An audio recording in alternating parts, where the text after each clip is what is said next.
As a founder, as an innovator, we always want to feel that what we are bringing to market is breakthrough, it's unique, it's disruptive, it's enabling in some way, shape, or form. The challenge is if we label what we're doing as disruptive, but really all we're providing is an alternative offering to what's currently available, it really can't be, you can't substantiate that claims to an investor. So in this video, I'm going to be talking about how you position yourself without making unsubstantiated claims, which an investor will look at and go, ah. And that's the reality. So effectively, when you're pitching your business, I said, we want to promote, we want to project our energy, we want to project our momentum. We want to talk about what we're doing with as much passion as possible.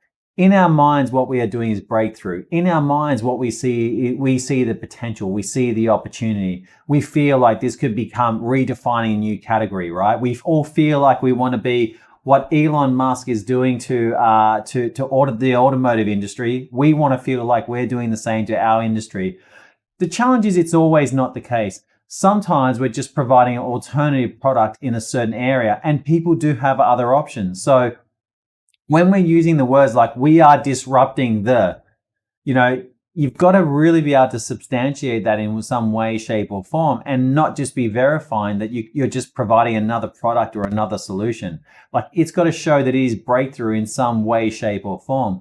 Like what electric vehicles are doing to the automotive industry is actually massively disruptive in a whole bunch of areas, not just the cars themselves, but also in the battery technology that it's providing. It's also going to be the way that cars actually receive their fuel. Previously is by the oil industry, right? It's disrupting entire industries because now it's going to be relying on electricity, not on petrol you're going to get from a petrol station. So then all of a sudden petrol stations become useless and they can become in a different way. That is disruptive, right? But if you're just providing something which is an alternative offering, then that's something completely different altogether, right? So as I said, you've got to be really careful about the use of the words disruptive and revolutionary in what you're actually promoting your capital raising. So my biggest advice to you is to really just tone down the use of the words disruptive and revolutionary or breakthrough, etc., because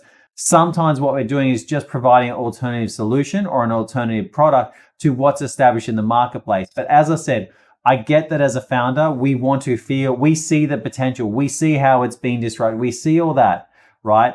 But the reality is, from an investor's mind, they're going to look at it and think, well, I've seen this, this, and this, right? And also saying stuff like, we're the world's only.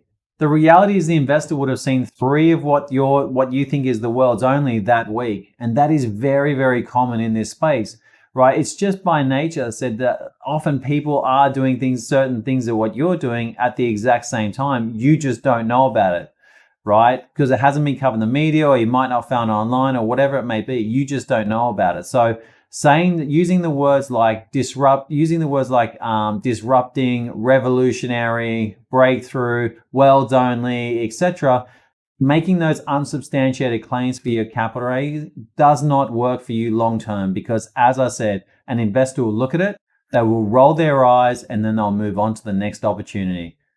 Hard facts, but very true.